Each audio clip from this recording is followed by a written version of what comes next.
많은 분들이 지금 우리 사회를 이 분노 사회다 이렇게 그 규정을 짓는 것을 종종 듣고 또 보게 되는데요. 미국에서 지금 빈번하게 일어나고 있는 총기 난사 사건이라든지 또 우리나라에서 또 빈번하게 일어나고 있는 묻지마 폭행, 아무런 죄도 없는 길 가는 사람을 무차별 그렇게 구타를 하고 폭행을 가하는 이런 것들이 전부가 다 지금 이 분노를 유발하는 사회에서 나오는 결과물이다, 그런 분석들을 하는 것을 우리가 종종 들을 수가 있습니다. 제 개인적으로 이 분노라는 감정이 이게 참 위험한 감정이다라고 느끼는 이유가 두 가지가 있는데요. 하나는 뭐냐 하니까 이 분노라는 감정은 이 통제가 잘 되지 않는 감정으로 흐르기 쉽다는 겁니다. 제가 이제 이 뇌가 제게 지시를 하지 않습니까? 조금 더 설교를 강조하기 위하여 소리를 크게 질러 라고 지시를 내리면 제가 거기에 따라서 소리를 또 크게 지르고요. 오른손을 들고 설교해 그러면 또 오른손을 흔들고, 이게 다 이제 그 통제를 받으면서 하는 것이 뇌의 지시를 받는 우리 신체인데, 어느 단계를 넘어가면 감정은 내 뇌의 통제를 받지 않는 겁니다. 그 묻지마 살인, 그 이유 없이 길 가는 사람을 칼로 사람을 죽이고 하는 이런 일들이 그게 뭐 얼마나 많은 내면의 통제가 이루어졌음에도 불구하고 전혀 그 시스템이 작동이 되지 않으니까 일어나는 일 아닙니까? 그래서 이 분노는 이 산불이 통제가 되지 않는 에너지가 얼마나 위험한 파괴력을 가져다 주는가를 보여주는 대표적인 게 이 산불이라고 한다면, 이 분노라는 감정도 마찬가지예요. 이 통제가 되지 않을 위험이 도사리고 있기 때문에 이 분노라는 감정이 참 위험하다, 이제 그런 생각을 하고요. 또 그런가 하면은 이 분노라는 감정이 위험한 게 그 파괴적인 에너지가 너무나 강력하기 때문입니다. 최근에 제가 그 과학동화라는 그 월간 잡지에서 이 분노의 파괴력을 이 과학적으로 실험한 그 내용의 글을 읽은 적이 있는데요. 미국의 워싱턴 대학교의 그 심리학과 교수랍니다. 엘마 게이츠 교수가 무슨 실험을 했느냐 하니까, 이 사람이 말할 때 이제 이게 침에 입에 파핀이 많이 튀잖아요. 이번에 그 코로나19 때문에 마스크를 쓰면서 유심히 보니까 사람이 말할 때 침이 엄청 많이 튀더라고요. 인식을 해보니까. 그래서 이 코로나가 끝나도 밥 먹을 때 빼고는 마스크 쓰고 있으면 건강에는 좋겠다, 그런 생각을 할 정도인데요. 이 엘마 게이츠 교수가 무슨 연구를 했냐 하니까, 이제 그 사람이 막 말할 때 나오는 그 침, 그거를 이제 파편을 다 모아가지고 그 침 전부를 분석을 해보니까 굉장히 흥미로운 분석이 나오는 겁니다. 그 사람의 감정 상태에 따라가지고 이 침 전부의 색깔이 다르더라. 이것도 참 흥미로웠습니다. 이제 평상시에 뭐 별다른 격앙되는 감정 없이 이야기를 나눌 때 그 사람의 그 침 전부는 이게 무색이랍니다. 지금 저는 이제 아마 침이 튀면 무색일 거예요. 뭐 특별한 어떤 그 흥분되는 감정 없이 평범하게 이야기하는 그거는 색깔이 없는데요. 여기에 반해 가지고 이제 막 사랑의 감정을 느낄 때, 막 사랑한다는 표현을 하고 당신은 너무 소중하다고 표현하고 그럴 때 나오는 그 침전물을 색깔을 분석을 해보니까 이게 분홍색이더라는 겁니다. 또 그런가 하면은 이제 막 분노, 막 화가 나가지고 격앙이 돼가지고 막 이렇게 퍼부을 때 그때 그 침전물을 가지고 보니까 이게 짙은 갈색이 되더라는 겁니다. 이게 그 과학 동화에 나온 책이기 때문에요. 막 그냥 막 이렇게 추측해서 나오는 이야기랑은 완전히 다른 거 아닙니까? 이렇게 각각의 그 색깔이 다른 것도 참 흥미로운데요. 그 중에 진짜 인상적이었던 거는 이 사람이 화를 낼 때 생기는 이 짙은 갈색, 이 침전물을 모아가지고 흰 쥐에게 주사를 놓았더니 그 쥐가 몇 분 만에 죽더라. 이게 그 교수가 내놓은 그 내용물입니다. 연구에. 제가 그 글을 읽으면서 아니 그 막 격분해가지고 나오는 그 침전물 소량을 쥐에게 투입해도 그 쥐가 목숨을 잃을 만큼 이게 강력하다면 막 격분할 때 우리 내면에서 얼마나 독한 것들이 많이 뿜어져 나오겠는가. 그게 얼마나 우리 몸을 이게 힘들게 하고 또 문제를 유발시키겠는가. 그 분노가 가진 강력한 파워가, 파괴적인 파워가 이런 거라는 겁니다. 이렇게 파괴력을 가진 감정이면서도 잘 통제가 되지 않는 이런 참 그 부정적이고도 무서운 에너지가 바로 이 분노라는 감정의 에너지인데요. 문제는 이 분노라는 감정을 다스리고 통제할 수 있다. 그러니까 그런 주장들을 하는 그 심리학자들이 있다는 겁니다. 예를 들면은 그 분노도 습관이다 이런 제목의 책이 있는데요. 이 책은 정신과 전문의가 쓴 책입니다. 그 책에서 주장하는 게 뭐냐 하면은 이제 이 분노는 습관의 문제이기 때문에 훈련을 통해서 이 분노라는 감정을 통제하고 다스릴 수 있다. 그걸 이제 주장하는 겁니다. 그러면서 설명하기를 보통 이제 그 카타르시스 이론이라고요. 마음에 막 분노가 생기면 그거 쌓아두면 병이 되기 때문에 그 분노를 표현을 해야 된다. 그래서 외향적인 사람, 다혈질적인 사람은 건강하다 그런 말들을 하는데 그게 틀린 얘기라는 거예요. 연구해 보니까 그게 아니고요.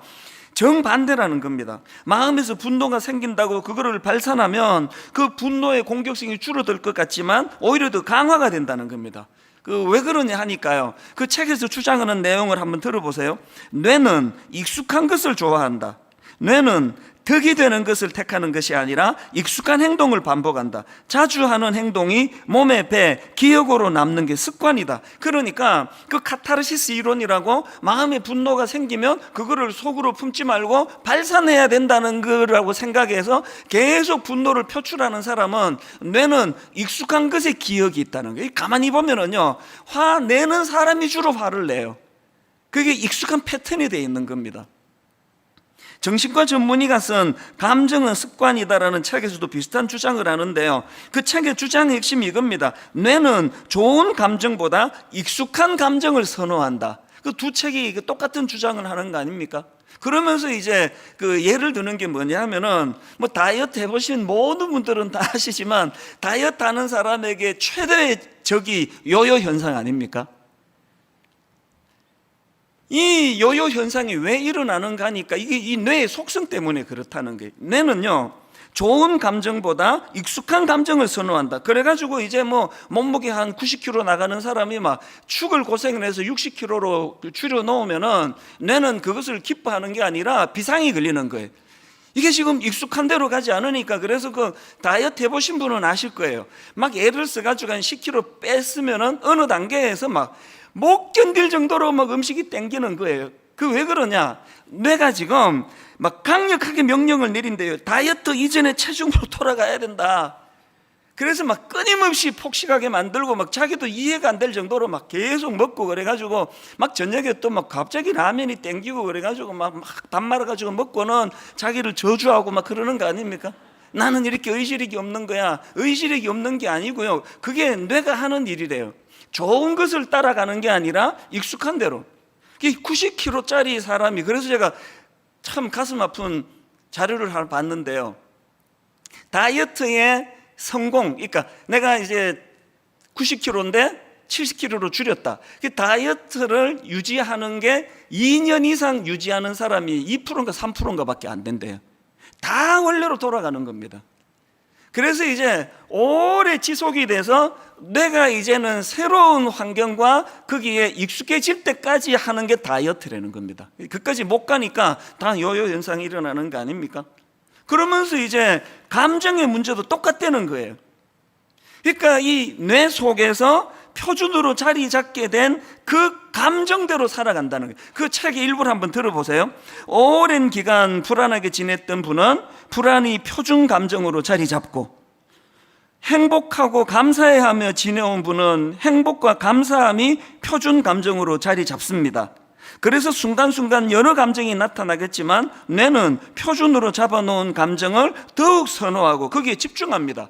제가 참 이 글을 읽으면서 목회자니까 많은 사람을 상대하는 입장에서요, 진짜 이 말이 맞다. 저는 이런 분을 몇 분이나 봤습니다. 너무너무 행복한데 불안해 죽겠어요.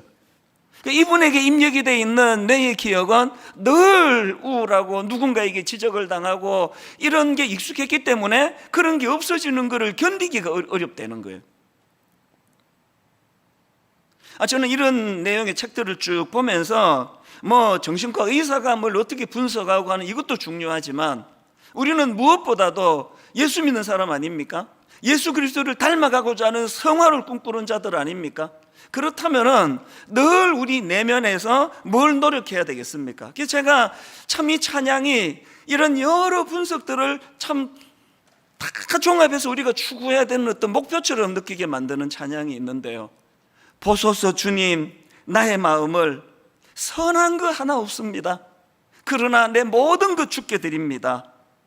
사랑으로 안으시고 날 새롭게 하소서. 그 다음에 막 절규처럼 느껴져요. 예수 믿은 다음에 하나님, 내 안에는 선한 게 없습니다.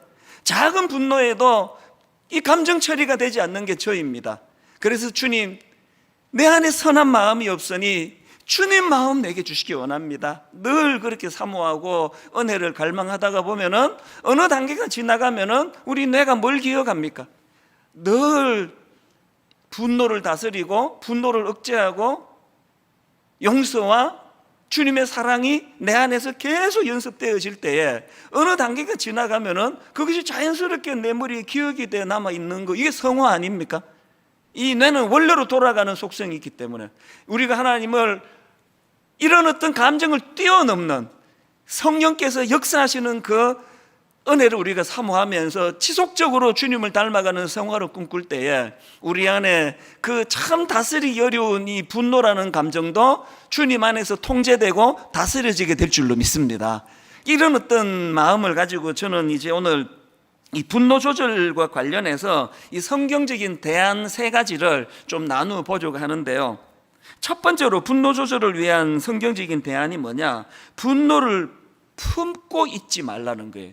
제가 그 품고에다가 지금 액센트를 두고 말씀을 드렸는데요. 에베소서 4장 26절 27절입니다. 분을 내어도 죄를 짓지 말며 해가 지도록 분을 품지 말고 마귀에게 틈을 주지 마라. 이 구절을 보면은 이 분노가 영적인 문제라는 것을 금방 알 수 있는데요. 근데 여기서 중요한 게 뭐냐? 우리말에는 분을 내어도 죄를 짓지 말며 해가 지도록, 그 다음에 분을 품지 말고, 이게 그냥 다 같은 분으로 되어 있는데요. 헬라어로는 이 앞에 분을 내어도와 뒤에 분을 품지 말고 할 때 단어가 각각 다른 단어라는 겁니다. 그리고 중요한 거는 뭐냐? 뒤에 나오는 분노라는 단어가 앞에 나오는 분노라는 단어보다 훨씬 더 강력하고 지독한 차원에서의 분노라는 겁니다. 뭘 말합니까? 왜 성경은 분을 마음에 품지 말라 그럽니까? 그 분을 마음에 품고 있으면 갈수록 이게 더 강력하고 더 독한 분노로 변해가기 때문이라는 겁니다. 이건 오늘 본문의 설명도 그대로 원리를 발견할 수 있는데요. 자, 오늘 본문 에베소서 4장 31절을 보십시오. 너희는 모든 악독과 노함과 분냄과 떠드는 것과 비방하는 것을 모든 악의와 함께 버리고. 왜 우리의 분노를 버려야 되느냐? 맨 앞에 나오는 이 악독이라는 단어는 헬라어로 피크리아라는 단어인데요, 지나간 것들에 대한 원한을 품고 있는 강팍한 마음이에요. 그러니까 그 사람 마음에 어떤 일로 그 원한을 품는 그런 악한 감정이 들어왔는데 이게 없어지지 않는 거예요. 이게 방치가 되니까 이것이 어디로 흐르느냐? 노함과 분냄으로 흐르는데요. 여기 그 다음 나오는 노함이라는 단어는 헬라어로 디모스라는 단어인데, 이 단어는 일시적인 분노를 이야기합니다. 이게 앞에 나오는 노함이라면 그 다음 나오는 분냄은요, 오르게라는 단어인데요, 일시적이던 분노가 마음의 자리를 잡아 오랫동안 품고 있는 상태, 이게 분냄이라는 겁니다. 여러분, 왜 우리가 해가 질 때까지, 해가 지기 전에 마음의 분노를 이거를 정리해야 되느냐? 이것을 방치해 놓으면 점점 내 안에서 이게 독하고 강력한 악한 감정으로 흐를 위험이 있다는 것입니다. 그 존 오웬이라는 그 청교도, 우리 모두가 참 존경하는 그런 분 중에 한 분인데요, 이 존 오웬이 쓴 죄와 은혜의 지배라는 책이 있습니다. 이 책에서 이제 존 오웬이 주장하는 게 뭐냐 하면은, 내용을 한번 보세요. 화면으로도 제가 좀 부탁을 드렸는데요, 죄가 어떤 사람의 상상력을 지배해서, 이게 지금 중요한 표현입니다. 죄가 어떤 사람의 상상력을 지배해서 이로 인해 그의 생각하는 기능이 죄의 하수인으로 전락하는 경우가 있습니다. 자, 또 그 다음에 이런 대목도 있습니다. 의도를 품고 마음으로 상상하는 것은, 여기도 지금 상상력이 나오죠. 의도를 품고 마음으로 상상하는 것은 기쁨과 즐거움으로 계속해서 그것을 생각함을 통해 그 죄의 대상들 또는 악한 목적들의 마음을 고정시키는 것입니다. 이게 무슨 의미인가 하면요, 이런 내용을 정리한 이정규 목사님이라는 분의 글을 제가 보니까 이걸 참 잘 정리를 했습니다. 죄는 상상을 통해서, 즉 지속적인 묵상을 통해서 성장하고 자라간다. 살인을 하더라도 어느 날 갑자기 사람을 죽이는 것이 아니고 끊임없이 죽이려는 상상을 하다가 죽이는 것이다. 간음도 마찬가지다. 사실 사람들이 상상을 통한 범죄를 택하는 이유는 간단하다. 이게 지금 뭘 의미하는지 아시겠죠? 죄가 우리를 지배하는데 상상력을 통해, 그래서 아무런 감정이 없다가 갑자기 그냥 불쑥 생각이 나서 누구를 죽이는 게 아니고요, 우리가 누구를 죽인다고 한다, 살인한다고 하면 살인하기까지 수없이 많은 상상을 통해서 연습을 한다는 거예요. 이렇게 저렇게 이렇게 노려야 되나? 마음에서 끊임없는 그런 상상력이, 그 살인에 대한 상상력이 작동이 되다가 행동으로 나타나는 게 살인이라는 겁니다. 성적인 죄도 마찬가지라는 거 아닙니까? 아무 생각 없다가 그냥 무슨 막 그냥 동물처럼 짐승처럼 그렇게 하는 게 아니라 수없이 그 이 행동이 나오기 전에 머릿속으로 끊임없는 반복되는 연습이 있다는 거예요. 이렇게 할까? 저렇게 다가갈까? 이거를 노릴까? 그 많은 악한 상상력이 마음속에서 맴돌다가 그것이 때가 참에 표출되는 게 행동으로 나타나는 죄라는 겁니다. 분노도 마찬가지예요.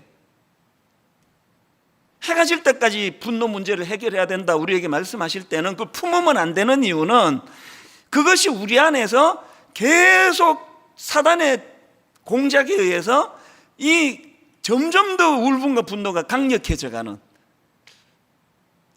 그런 의미에서는 자꾸 이거를 잘 이렇게 털어내는 성격이 참 좋은 성격이에요. 좀 소심하고 내성적인 분들 중에는 다 그런 건 아니지만 이거를 잘 못 털기 때문에 마음에 오래 괴로워하는 분들이 계시다면요, 그런 어떤 기질과 성격을 뛰어넘어서 우리는 성경이 요구하기 때문에 하나님, 내 어떤 기질이나 어떤 성격을 뛰어넘어서 아버지 오래 어떤 분노가 내 안에 자리 잡지 못하도록 성령님 강권적으로 역사하여 주시옵소서. 우리 모두가 공통적으로 하나님께 드려야 될 기도라고 생각합니다. 왜냐하니까 야고보서 1장 14절입니다. 오직 각 사람이 시험을 받는 것은 자기 욕심에 끌려 미혹됨이니 욕심이 잉태한 즉 죄를 낳고 죄가 장성한 즉 사망을 낳느니라. 이 나쁜 차원에서의 분노라는 감정도 똑같다는 겁니다. 그래서 여러분, 마음의 분노가 찾아올 때, 누군가가 내게 아픔을 주고 상처를 줬을 때 우리는 하나님께 기도해야 돼. 이 분노가 내 마음에 오래 품어지지 않고 이것들이 해소가 될 수 있도록 은혜를 구해야 된다. 이게 첫 번째 대안이고요. 그런가 하면은 두 번째 분노 조절을 위한 성경적인 대안이 하나 더 있는데 뭐냐, 품지 않으려고 애를 써도 안 되는 걸 어떡하냐는, 그게 두 번째 대안이 중요합니다. 내가 죄를 품지 않기 위해서는 두 번째로 하나님의 권위를 바로 세워야 된다.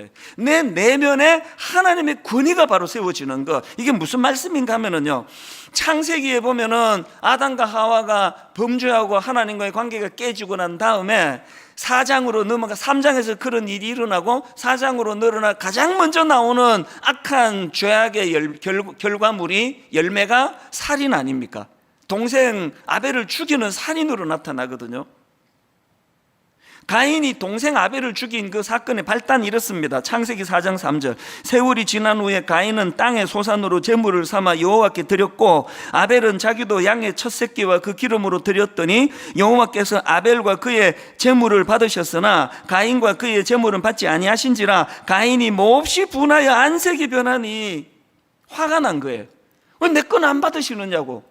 아니 왜 동생은 받으면서 왜 나는 안 받느냐고. 그래서 하나님에 대해서 화가 나니까 이 안색이 변하고가 그 화가 난 상태를 표현하는 거 아닙니까? 그랬더니 바로 8절에서 하나님이 이렇게 경고하십니다. 가인이 그의 아우 아벨에게 말하고 그들이 덜에 있을 때에 가인이 그의 아우 아벨 7절 하나님이 7절에서 이렇게 경고하십니다. 내가 선을 행하면 어찌 낯을 들지 못하겠느냐. 선을 행하지 아니하면 죄가 문에 엎드려 있느니라. 죄가 너를 원하나, 잘 들어보세요. 죄가 너를 원하나 너는 죄를 다스릴지니라. 여러분, 살다 보면은 가인처럼 본능에 의해 가지고 안색이 변할 수 있습니다. 화날 수 있습니다. 그런데 여기서 바로 작동이 돼야 되는 건 7절에서의 하나님의 말씀이에요. 죄가 너를 원하나 너는 죄를 다스릴지니라. 해가 질 때까지 이거 품으면 안 된다. 그 같은 맥락 아닙니까? 그랬는데도 불구하고 가인은 그 하나님의 말씀의 권위가 그에게 영향을 못 미칩니다. 이런 하나님의 말씀이 떨어지자마자 바로 8절입니다. 가인이 그의 아우 아벨에게 말하고 그들이 덜에 있을 때에 가인이 그의 아우 아벨을 쳐 죽이니라. 많은 신학자들이 이제 왜 하나님이 아벨의 제사는 받으셨는데 가인의 제사는 받지 않았나, 아벨의 제물은 받으셨는데 왜 하나님이 가인의 제물은 받지 않았나, 이게 곡식의 문제다, 짐승의 문제다, 여러 분석이 많은데요, 저는 이거 분석 복잡하지 않다고 생각합니다. 왜 하나님이 가인의 예배를 안 받으셨을까요? 지금 일이 터지고 보니까 하나님의 권위를 인정하지 않는데, 하나님의 말씀의 권위를 완전히 짓밟아 버리는데 어떻게 이런 사람의 제사를 받을 수 있겠냐고요. 여러분, 지각 안 하는 거 중요하고 하나님께 때맞춰 헌금 드리는 거 중요하고 정성을 다해 찬양하는 거 중요한데요, 오늘 여러분의 모든 예배 행위의 이전에 지난 엿새 동안의 삶 속에서 내가 여호와 하나님의 권위를 인정했던가, 여호와 하나님의 존재를 내가 인식하고 살았던가, 이게 예배의 승패의 가장 중요한 핵심이라는 겁니다. 가인이 왜 실패했습니까? 안색이 변한 거 하나님 허용해 주세요. 하나님께 섭섭한 마음을 가질 수 있습니다. 그러나 그는 하나님의 권위가 그 내면에 없었기 때문에 죄가 너를 원하나 너는 죄를 다스릴지니라, 이 하나님의 경고의 말씀을 완전히 못 들은 걸로 무시하는 태도, 오늘 현대인들이 가지고 있는 가인의 모습이 이거 아닙니까? 이건 사울왕도 마찬가지예요. 여러분이 다 아시지만 다윗이 골리앗을 무찌르고 이제 수많은 사람들이 이제 박수를 받고 열광을 하는 그런 것을 이제 경험하는데, 그 과정에서 이제 사울의 마음에 분노가 생깁니다. 자, 사무엘상 18장 7절 8절입니다. 여인들이 뛰놀며 노래하여 이르되 사울이 죽인 자는 천천히요 다윗은 만만히로 단지라. 사울이 그 말에 불쾌하여 그 다음 보세요, 심히 노하여 이르되, 분노가 들어온 거예요. 다윗에게는 만만을 돌리고 내게는 천천만 돌리니 그가 더 얻을 것이 나라 말고 무엇이냐고. 사실은요, 저는 이 사무엘상 18장 7절 8절의 사울이 너무 공감이 돼요. 저는 안 그렇습니까? 어디? 저보다 누가 젊은 목사님이 설교를 뛰어나게 잘하고 이찬수 목사님 빨리 늙어가지고 은퇴했으면 좋겠다. 이 목사님이 이 담임이 돼야 되는데, 그렇다면 저도 사울처럼 분노가 생길 것 같아요. 다행히 속으로만 해주셔가지고 노래를 안 부르셔가지고 참 감사한데요. 여러분이 사울을 이해할 수 없습니까? 아니, 이게 자기가 나라를 위하여 지금 왕인데 사울은 천천히고 다윗은 만만이라고, 그래서 심히 노한 거예요. 그리고 그 말이 불쾌했습니다. 너무 이해가 돼요. 저는 너무 공감이 돼요. 그러나 사울의 치명적인 문제는 분노가 생긴 게 아닙니다. 사울왕의 치명적인 문제는 그 다음 9절을 보세요. 그날 후로 사울이 다윗을 주목하였더라. 여러분, 여기 나오는 그날 후로의 유효기간이 언제까지였는지 아시죠? 그날 후로는 다윗이 죽을 때까지예요. 사울이 죽을 때까지예요. 뭘 의미합니까? 가인하고 이 사울왕의 공통점이 뭐예요? 안색 변할 수 있다니까요. 하나님께 섭섭함을 표할 수 있습니다. 그런데 사울과 가인에게 공통점은 하나님의 통치가 없는 거예요. 설마 여러분, 사울이 일시적으로 저 어린 놈을 갖다가 말이야 나는 천천히라 그러고 저놈의 자식은 만만이라 그러는데 그 마음이 분노가 생기고 화가 났을 때 하나님의 다스림이 왜 없었겠냐고요. 그 옳은 생각 아니다. 너 그거 고쳐야 된다. 얼마나 많은 하나님의 메시지가 있었겠냐고요. 불행하게도 사울 왕은 죽을 때까지 그 변화가 없었던 거 아닙니까? 우리가 추구해야 되는 게 뭐예요? 분노라는 감정을 자꾸 감추려고 애쓰는 것이 아니라 이런 통제하기로운 감정을 다스려 주시는 하나님을 인정하는 거예요. 그분의 말씀 앞에 귀를 기울이는 겁니다. 이런 점에서 저는 다윗, 소년 어린 다윗, 그리고 나중에 왕이 되었던 다윗, 이 다윗의 결정적인 차이가 그거예요. 여러분, 그 다윗도 인간인데, 아니 내가 물맷돌 돌려서 골리앗 때려잡은 죄밖에 없는데 어떻게 이렇게, 여러분 그 사울 왕이요 다윗을 죽이겠다고 집요하게 쫓아다녔던 세월이 몇 년이나 되는지 아세요? 13년이 넘습니다. 13년이 넘는 세월 동안 억울하게 도망자 신세를 겪어야 되는 다윗이 억울하지 않겠습니까? 그 인간 아닙니까? 분노가 없겠습니까? 그런데 놀랍게도 동굴에서 그 못된 사울왕을 복수할 수 있는, 사울을 죽일 수 있는 기회가 2번이나 있었는데 다윗은 그를 상대하지 않습니다. 죽이지 않습니다. 이게 어떻게 가능했을까요? 저는 시편 안에 그 모든 답이 다 있다 생각합니다. 여러분 이번 여름에 한번 시편을 천천히 읽어보세요. 특별히 다윗이 쓴 시편에 보면은요 모든 울분을 하나님께 다 쏟아놓아요. 하나님께 다 들이퍼붓습니다. 예를 하나 들어볼까요? 시편 109편 7절입니다. 그가 심판을 받을 때에 죄인이 되어 나오게 하시면, 지금 하나님 앞에 지금 이게 무슨 기도인지 저주를 퍼붓는지 모르겠습니다. 원수들에 대하여 그의 기도를 들어보세요. 7절, 그가 심판을 받을 때에 죄인이 되어 나오게 하시며 그의 기도가 죄로 변하게 하시며 그의 연수를 짧게 하시며 그의 직분을 타인이 빼앗아가게 하시고, 그의 연수를 짧게, 빨리 죽여달라는 거 아닙니까? 그래서 그 다음에 이게 기도입니까 저주입니까? 9절, 그의 자녀는 고아가 되고 그의 아내는 과부가 되며 그의 자녀들은 유리하고 구걸하고 그들의 황폐한 집을 떠나 빌어먹게 하소서. 이게 무슨 기도예요 이게? 놀랍게도요 하나님은 이런 다윗의 하나님께 들이퍼붓고 쏟아놓는 그 울분의 감정을 허용하고 계시다는 거예요. 그래서 그게 이제 성경으로 기록이 되어 있습니다. 하나님은 그 다윗의 어떤 표면적인 모습을 보시고 이 무엄한 놈, 이게 기도야 이게? 그렇게 하지 않으시는 하나님이세요. 하나님은 다윗을 귀하게 보시는 게 그 모든 희노애락의 감정을 여호와 하나님에게로 가져오는 행위, 그 자체를 귀하게 보시는 거예요. 왜? 하나님의 주권을 인정하고 살아계신 하나님을 삶 속에서 늘 인식하고 있다는 걸 보여주기 때문이거든요. 저는 저와 여러분들이 이 땅을 살아가다가 마음에 분노가 일어나고 마음에 치유되지 않은 상처가 있을 때 지금이야말로 이 분노를 하나님 앞으로 가져가는, 하나님을 만나려고 애쓰는 도구로 이 분노가 쓰여지게 되기를 바랍니다. 기도를 너무 점잖게 하는 거, 그거 글쎄요, 뭐 그런 예의 바른 기도도 하나님이 기뻐하시겠지만 금요기도회 같은 데 오셔가지고 내 모든 감정은 하나님께 다 던져 넣어버리세요. 하나님, 내가 죽을 것 같습니다 저 사람 때문에. 아무 죄도 없는 나를 13년이 넘도록 죽이려고 달려드는 저 원수 같은 사울 때문에 내가 못 살겠습니다. 내가 도대체 막 들이퍼부으면 그 시편이요 대부분의 경우 이제 끝은 하나님은 찬양하러 하는 것으로 끝이 나는데요, 어떤 또 시편에 보면은 끝까지 저주로 끝나는 그런 구절도 있습니다. 그런데 하나님이 그것조차도 허용을 하세요.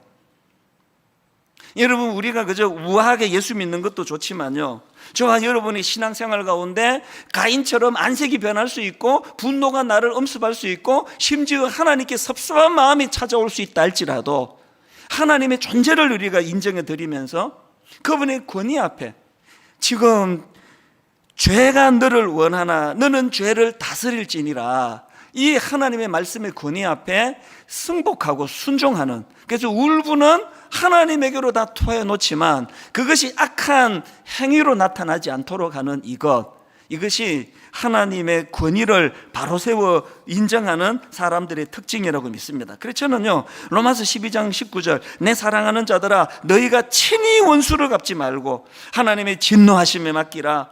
너희가 친히 원수를 갚지 말고 하나님의 진노하심에 맡기라. 여러분, 하나님의 진노하심에 내 그 울분을 맡겼던 사람은요, 이 말씀이 주는 위로를 다 경험하실 거예요. 이 말씀은 이건 위로의 말씀이에요.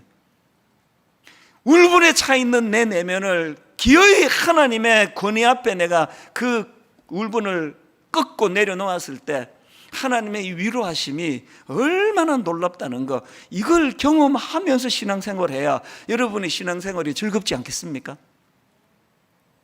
그래서 이제 그 조정민 목사님의 책에 보니까요, 이 가인의 울분에 대해 가지고 너무나 참 명언처럼 한마디를 해놓아 가지고 이걸 제가 옮겨 적어 놓았습니다. 가인의 분노에 대해서 이렇게 요약합니다. 하나님과의 관계가 어긋나면 분한 일만 남아있다. 아니, 너무 와닿는 거예요. 이 부분은 다음 주일날 제가 가정 안에서의 분노를 다룰 때 한 번 더 가인을 언급하겠지만요, 이거 기억하셔야 됩니다. 하나님과의 관계가 어긋나면 이제 우리에게는 분한 일만 남아있습니다. 여기에 반해가지고 하나님에 대한 신뢰가 분노를 용서로 바꾼다. 이것도 너무 제게 힘이 되었습니다. 하나님에 대한 신뢰가 분노를 용서로 바꾼 대표적인 케이스가 요셉 아닙니까? 하나님에 대한 신뢰가 분노를 용서로 바꾼다. 저는 저와 여러분이 하나님 없이 내가 어떻게 이 분노라는 감정을 처리하려고 이 뇌가 말을 안 듣는데, 여호와 하나님의 권위가 인정이 되고 여호와 하나님이 말씀이 내 삶의 권위로 나타나게 될 때에 내가 처리할 수 없는 분노의 문제가 처리될 줄로 믿습니다. 이걸 경험하며 신앙생활 하시기 바랍니다. 마지막 세 번째로요, 분노 조절을 위한 성경적인 대안이 하나 더 있는데요, 분노를 건강한 에너지로 승화시키기. 그리고 제가 글자로는 안 남겼지만 그 과정에서 성령님의 도우심을 경험하기. 이게 가장 중요한 대목 아닙니까? 분노를 건강한 에너지로 승화시키기, 그리고 그 과정에서 성령님의 도우심을 경험하기. 무슨 말인가 하면요, 자, 4장 31절입니다. 너희는 모든 악독과 노함과 분냄과 떠드는 것과 비방하는 것을 모든 악의와 함께 버리고, 그 대신에 32절, 서로 친절하게 하며 불쌍히 여기며 서로 용서하기를 하나님이 그리스도 안에서 너희를 용서하신 것 같이 하라. 우리가 이 끓어오르는 분노의 에너지를 긍휼과 용서 베품으로 이런 건강한 에너지로 바꾸려고 몸부림을 칠 때 더 중요한 게 뭡니까? 여러분이 에베소서 4장 31절 바로 앞에 나오는 오늘 본문의 말씀의 시작이 이렇게 시작합니다. 하나님의 성령을 근심하게 하지 마라. 무슨 뜻입니까? 분노의 문제를 용서로 승화시키는 이 과정에서의 일들은 이게 영적인 문제예요. 그리고 그거는 성령님이 개입하시는 일이라는 겁니다. 분노 수업이라는 제목의 책이 있는데요, 이 책은 마하트마 간디의 손자 아룬 간디라는 그 손자인데, 그 마하트마 간디의 이 간디의 손자가 어린 시절에 할아버지와 함께 생활하면서 할아버지 마하트마 간디가 그 분노와 관련해서 그 자기 그 손자에게 들려준 이야기들을 책으로 묶은 내용이에요. 마하트마 간디는 어린 손자에게 분노와 관련해서 11개의 인생의 지혜를 들려주는데, 그 중에 첫 번째 교훈이 분노를 선한 목적에 사용해라. 그러면서 그 책에 이제 사례 하나를 드는데요, 그 어린 손자 아룬 간디가 이제 뭐 학교에서 했는지 동네에서 이제 축구를 합니다. 축구를 하는데 막 공을 몰고 이렇게 달려가는데 이 저쪽 편에 애가 발을 걸어버려요. 그게 얼마나 화나는 일이에요. 그래 고의로 발을 걸어가지고 이 손자가 그냥 뒹굴게 됐겠죠. 그래서 이제 막 화가 나 있는 상태에서 할아버지랑 나눈 대화인데요, 내용을 한번 들어보세요. 할아버지가 지금 화가 나 있는 그 축구하다가 발에 걸려 넘어진 그 자기 손자에게 이런 말씀을 들려주시는 겁니다. 할아버지 얘기예요. 나는 너가 분노할 줄 안다는 것이 얼마나 기쁜지 모른다. 분노는 좋은 것이란다. 사실은 나도 늘 화가 나 있거든. 그랬더니 그 어린애가 이제 속으로 이런 생각을 합니다. 하지만 나는 내가 들은 말을 믿을 수 없었다. 할아버지가 화내시는 거 한 번도 보지 못했는데요, 그랬더니 할아버지 이렇게 말합니다. 그건 말이지, 내 안에 분노를 선한 목적에 사용하는 법을 배워서 알고 있거든. 사람에게 분노는 자동차에게 기름과 같은 것이란다. 사람은 분노를 연료로 삼아서 앞으로 나아가고 또 더 나은 인간이 되지. 그런데 만일 사람들에게 분노가 없다면 어떻게 될까? 어떤 일에 도전하고 싶은 의지도 생기지 않는 거야. 분노는 무엇이 정당하고 무엇이 정당하지 않은지 딱딱 선을 긋고 정의를 내리도록 우리의 등을 뜨면 연료란다. 또 이런 내용도 있습니다. 전기만 해도 그렇다. 전기를 제대로 사용하면 생활을 개선할 수 있지만 잘못 사용하면 사람이 다치거나 죽을 수도 있지. 그러니까 전기를 다룰 때처럼 우리는 인간을 위해서 분노를 현명하게 사용하는 방법을 배워야 한단다. 그래서 첫 번째 교훈이 분노를 선한 목적에 사용해라, 이 교훈이거든요. 저는 이런 내용의 그 글들을 읽으면서 어린 손자 아론 간디에게 할아버지 마하트마 간디가 있어가지고 그를 지도해 주는 것처럼 우리에게는 성령님이 계시다는 거예요. 우리 삶 속에서 그 어린 손자처럼 그 발 걸어가지고 넘어져 화가 나 있을 때 그 악한 분노를, 마음의 이 쓴 분노를 그 의미를 부여해 주는 할아버지와 같은 존재가 계시다는 겁니다. 여러분, 이거 믿으십니까? 여러분 내면의 분노가 울분으로 복수하고 살인하고 폭행을 저지르는 악한 쪽으로 흐르지 않으시도록 성령님은 우리에게 늘 가르쳐 주세요. 이 분노가 선한 감정으로 흘러갈 수 있도록. 결론을 이렇게 맺기를 원합니다. 제가 최근에 어느 목사님 설교를 듣다가 보니까요, 이중표 목사님 예화를 드는 걸 제가 들었는데요, 그 글로 보았는데요, 이중표 목사님은 그 별세 신학 혹은 별세 신앙으로 참 우리 젊은 목사들이 참 존경하는 그런 어른이세요. 지금은 돌아가셨지만. 그런데 이분 얘기를 들어보니까 젊었을 때 좀 다혈질이셨나 봐요. 이제 이 젊은 시절에 이제 담임 목사로 부임을 하신 것 같은데요, 이제 막 설교를 하는데 저 성가대에서 청년 하나가 막 계속 그 예배를 방해하는 겁니다. 나중에 목사 돼 보세요. 그 얼마나 짜증 나는지 아세요? 이 목사님이 참다가 또 이분이 다혈질이신가 봐. 도저히 못 참아서 설교하다가 성경을 집어 던졌대요. 근데 불행하게도 그 깐죽거리는 그 청년이 맞아야 되는데 그 옆에 아무 죄도 없는 어떤 아가씨가 맞은 거예요. 여러분, 예배 드릴 때 옆에 누가 앉는지 잘 보셔야 됩니다. 안 그러면 성경 날아갑니다. 그래가지고 그 아무 죄 없는 아가씨가 예배 드리다가 이게 날벼락을 당한 거 아닙니까? 목사거든요. 성경에 맞아가지고 막 피가 나고 그러니까요, 그거를 용서하고 넘어갈 교회가 어디 있습니까? 그 일로 이 목사님이 쫓겨난 거예요. 그 제가 읽은 그 설교문에 보니까요, 평생 이 목사님이 그걸 기억하면서, 그래, 내가 죽어야 하는데 죽지 못해서 모든 문제가 일어난 거야. 더 죽어야지. 날마다 죽어야 돼. 그리스도와 함께 십자가에 못 박혔나니 그런 적이 이제는 내가 산 것이 아니요 내 안에 그리스도 예수께서 사신 것이야. 이 목사님이 늘 그 실수, 그 분노의 감정을 처리 못해가지고 그 성경을 집어던진 그 일을 통해가지고 늘 하나님, 나는 이런 사람이라고 하나님 은혜를 구해서, 그래서 별세 신학이라고 하는 너무나 존경받는 그런 목사님으로 그렇게 성화가 돼가는 거 아니냐. 제가 이 설교를 제가 문을 읽으면서 저도 정말 한번 성화된 목사를 위해 성경 한번 던져야 되겠다. 아직까지 못 던지고 있습니다. 아까 제가 인용해드린 찬양과 똑같습니다. 우리 내면을 들여다보면서 보소서 주님, 내 마음을 들여다보니 선한 게 하나도 없습니다. 제가 이 설교를 준비하면서 너무나 고통스러운 시간을 보냈거든요. 지난주에 제가 혈기가 터진 거예요. 설교 준비하는 내내 너무 괴로운 거예요. 이 설교를 자격이 있나 내가? 너무너무 마음이 아팠습니다. 그러면서 제가 위로를 받는 거예요. 보소서 주님, 이게 접니다. 뭐라 그럴듯하게 설교해대고 있지만 자기 안에 있는 감정, 분노의 문제도 처리를 못하면서 설교하는 게 접니다. 보소서 주님, 내 마음을, 선한 거 하나 없습니다. 그러나 한 주 내내, 그래서 주님 마음 내게 주세요. 주님 마음 내게 주시기 원합니다. 나를 향하신 아버지 뜻을 이루어내기 위해서 주님 마음 내게 주시기 원합니다. 오늘 이 자리에 어떤 분은 그런 날벼락을 받아가지고 아무 죄도 없이 성경이 날아와서 피가 흐르는 그 젊은 자매와 같은 아픔을 겪는 분이 계시고요, 어떤 분은 저처럼 이 고비를 넘기지 못하고 혈기가 튀어나온 것 때문에 괴로워하며 이 자리에 앉아 있는 분도 계실 거예요. 이러나 저러나 우리가 구할 것, 주님 마음 내게 주소서.